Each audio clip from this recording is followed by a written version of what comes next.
एक बारात लंडो बाजार रोड के साथ साथ अपने रास्ते पर घूम रही थी।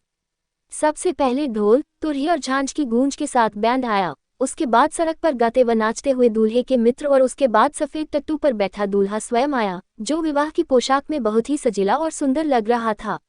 वे वधू के घर, जहां समारोह होना था, और साक्षी निराश थी कि वह वधू को नहीं देख सकी, क्योंकि वह जानना चाहती थी कि वह कैसी दिखती थी और उसने क्या पहना था। शशि, अनिल, मधु और विजय जावेद खान की दुकान की सीढ़ियों पर बैठे हुए बारात का गुजरना देख रहे थे। जल्दी ही कमल भी उनमें शामिल हो गया, जो वैवाहिक अतिथियों के पीछे टहलता हुआ यहाँ आया था। वहाँ बाहर ठंड में क्यों बैठे हो? अपनी मंद रोशनी वाली दुकान के अंदर से जावेद खान ने कहा, अंदर आ जाओ और आग के पास बैठो। मैं तुम्हें एक सबसे असाधारण शादी का एक किस्सा सुनाऊंगा, जो मेरी वादी में कई साल पहले हुई थी। बहुत बहुत पहले एक राजा था, जिसके 7 पुत्र थे। वे सबके सब बहादुर, सुंदर और चतुर थे।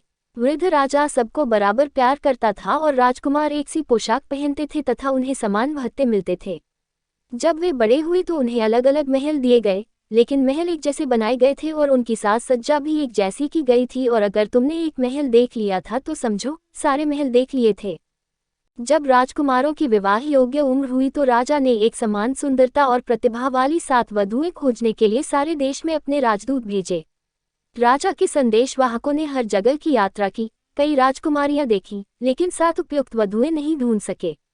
जे लौटकर राजा के पास आए और अपनी विफलता के बारे में राजा को बताया। अब तो राजा इतना निराश और दुखी हो गया कि उसके मंत्री ने फैसला किया कि इस समस्या को हल करने के लिए कुछ न कुछ तो करना ही पड़ेगा। उसने कहा, महाराज, इतने मायूस न हो, निश्चय ही आपके 7 पुत्रों जैसी मुकम्मल 7 वधुएं खोजना असंभव है। हमें किस्मत पर भरोसा करना चाहिए और फिर शायद हमें सही वधुएं मिल जाएंगी।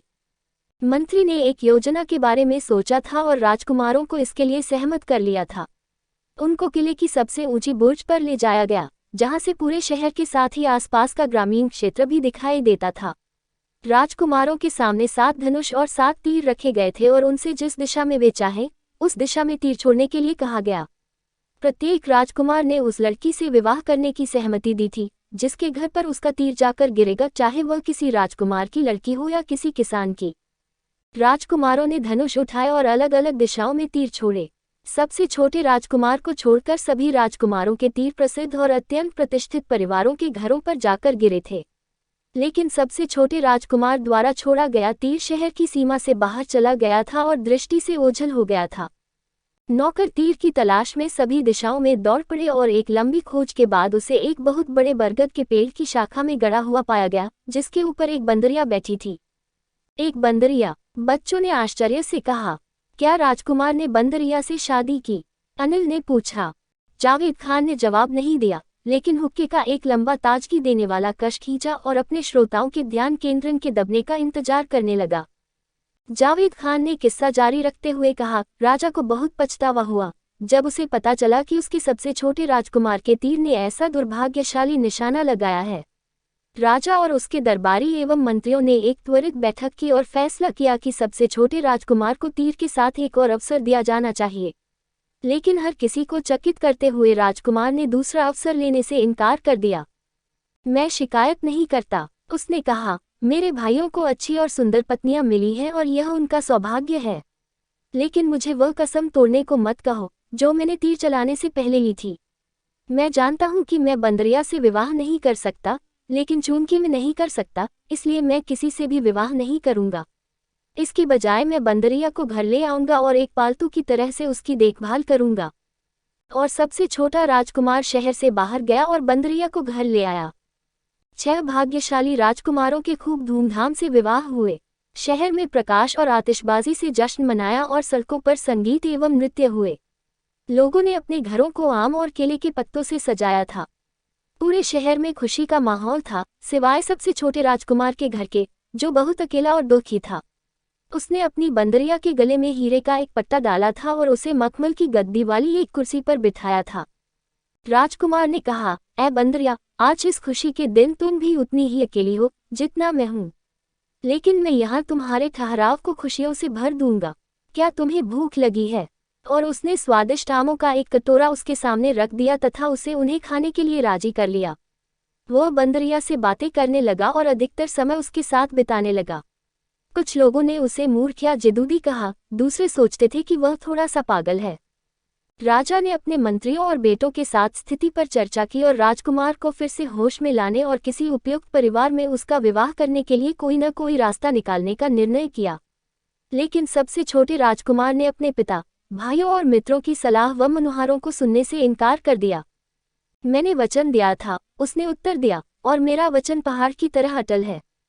महीनों गुजर गए, पर राजकुमार ने अपना मन नहीं बदला। इसके बजाय ऐसा लगने लगा कि उसका बंदरिया के प्रति लगाव अधिक बढ़ गया था और उसे अक्सर महल के बागों में बंदरिया के साथ टहलते हुए देखा जाता था। अंत में राजा ने सातों राजकुमारों की एक बैठक बुलाए और कहा, मेरे बेटों, मैंने तुम्हें जीवन में खुशी खुशी व्यवस्थित होते देखा है। यहाँ तक कि तुम भी, मेरे सबसे छोटे बेटे, अपनी अजीब साथी के साथ खुश दिखाई देते हो।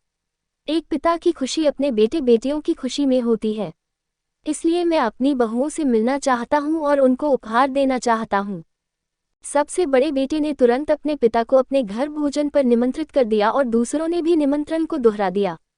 राजा ने सबसे छोटे बेटे के निमंत्रण सहित सबके निमंत्रणों को स्वीकार कर लिया। स्वागत बहुत भव्य हुए और राजा ने अपनी बधुओं को कीमती जवाहरात एवं महंगी पोशाकें उपहार में दी। अंत में राजा का स्वागत करने की सबसे छोटे बेटे की बारी आई। सबसे छोटा राजकुमार बहुत परेशान हुआ। वह उस घर में अपने पिता को कैसे आमंत्रित कर सकता था जिसमें वह एक बंदरिया के साथ रहता था।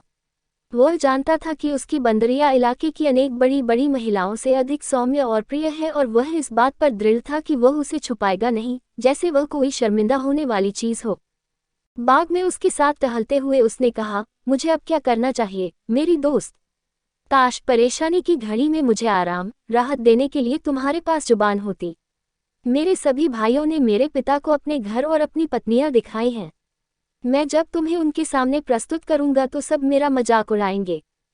जब भी राजकुमार ने उससे कुछ कहा था, बंदरिया हमेशा एक मूक और सहानुभूतिपूर्ण श्रोता रही थी, लेकिन अब उसने देखा कि वह अपने पंजों से उसके लिए कोई संकेत कर रही थी।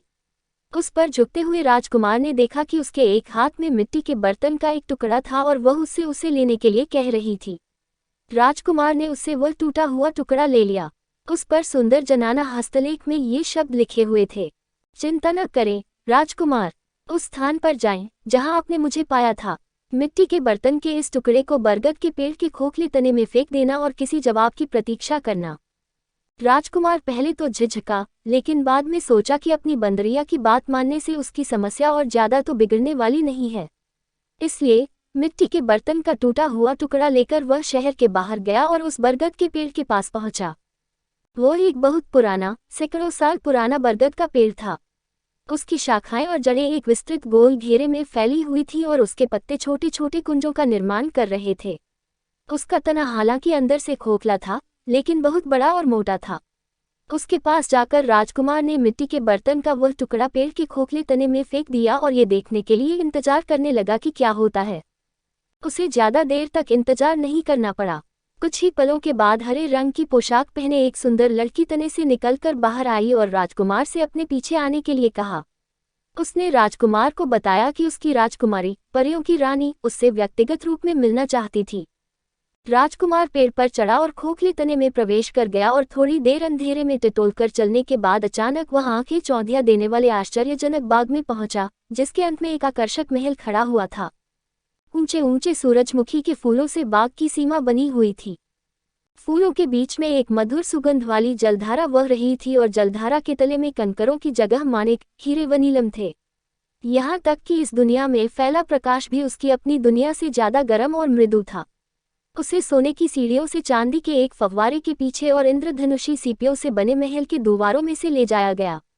लेकिन जिस कमरे में उसे ले जाया गया था, उस कमरे का वैभव परियों की उस राजकुमारी के अतुल्य सौंदर्य के आगे फीका पड़ गया था, जो उसके सामने खड़ी थी। हाँ राजकुमार, आपका संदेश मैं जानती हूँ, उसने कहा।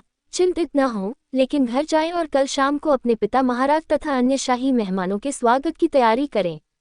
मेरे सेवक सब कुछ संभाल लेंगे।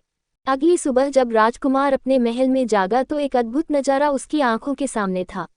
उसका महल जैसे एक नए जीवन से भर गया था। उसके बाग आम, पपीता, अनार और आड़ू के फलदार पेड़ों से भरे हुए थे। पेड़ों की छाया में स्टॉलें लगी थी, जिन पर फल, मिठाइयाँ, इत्र और शरबत उपलब्ध थे।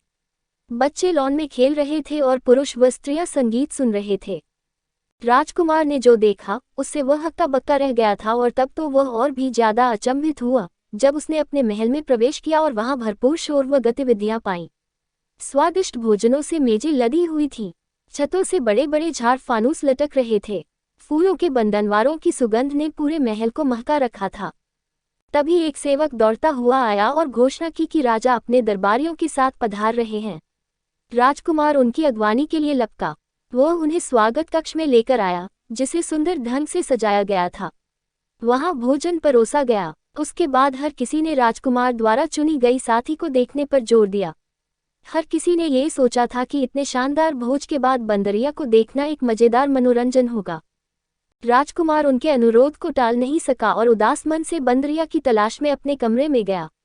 उसे उस उपहास से डर लग रहा था जिसका उसे सामना करना था। वह जानता था कि यह उसकी अपनी कसम को न तोड़ने की जिद का इलाज करने के प्रयासों का एक तरीका है। राजकुमार ने अपने कमरे का दरवाजा खोला और प्रकाश की चौंध से लगभग अंधा ही हो गया था। कमरे के बीचों बीच सिंहासन पर वही राजकुमारी बैठी थी जिससे वह बरगद के पेड़ के अंदर मिला था। हाँ, आइए राजकुमार, राजकुमारी ने कहा, क्योंकि मैंने आपको पिछली बार अपने महल में देखा था, तब से मैं आपके सिवाय कुछ भी नहीं सोच सकी हूँ। मैंने बंदरिया को दूर भेज दिया है और आपको अपने हाथ की पेशकश करने के लिए आई हूँ। ये सुनकर कि उसकी पालतू बंदरिया चली गई है, उसके आंसू फूट पड़े और उसने गुस्से में कहा, ये तुमने क्या कर दिया है? तुम्हारी सुंदरता मेरी मित्र की क्षतिपूर्ति नहीं कर पाएगी। तब राजकुमारी ने मुस्कुराते हुए कहा, अगर मेरा सौंदर्य आपको प्रभावित नहीं करता है तो मेरे आभार के कारण मेरा हाथ थाम लीजिए। देखिए, मैंने आपके पिताजी और भाइयों के लिए इस दावत को तैयार करने में कितना परिश्रम किया है। मेरे पति बन जाए, दुनिया की सारी दौलत और खुशियां आपके कदमों में होंगी। राजकुमार क्रोधित था, मैंने इस सब के लिए तुमसे कभी नहीं कहा था और न ही मैं ये जानता हूँ कि मुझे मेरी बंदरिया से महरूम करने के पीछे क्या चाल है। उसे मेरे पास वापस लाओ, मैं तुम्हारा दास बन जाऊंगा। फिर राजकुमारी ने सिंहासन छोड़ दिया और राजकुमार का हाथ पकड़कर बड़े प्रेम और सम्मान के साथ उससे बोली, आप मुझ में अपनी मित्र और साथी को देखिए। मैंने आपके विश्वास और निष्ठा की परीक्षा लेने के लिए ही बंदरिया का रूप रखा था। देखिए, मेरी बंदरिया की खाल उस कोने में पड़ी है। राजकुमार ने देखा कि कमरे के एक कोने में बंदरिया की खाल पड़ी हुई थी। वह और राजकुमारी दोनों सिंहासन पर बैठे और जब राजकुमारी ने कहा, उठो उठो उठो, तभी सिंहासन हवा में ऊपर उठा और तैरता हुआ उस हॉल में पहुंचा जहां अतिथि एकत्र हुए थे। राजकुमार ने राजकुमारी को अपने पिता के सामने प्रस्तुत किया। तुम राजा और अतिथियों के आश्चर्य का अनुमान लगा सकते हो, जो वहां मेजबान के रूप में एक बंदरिया को देखने के लिए आए थे। राजा ने अपनी नई पुत्रवधू को अनेक उपहार दिए और जल्दी ही पूरे इलाके में लोग राजकुमार और उसकी सुंदर रानी की प्रशंसा करने लगे। लेकिन ऐसे शानदार लोगों की खुशी का वर्णन करने वाला मैं कौन होता हूँ?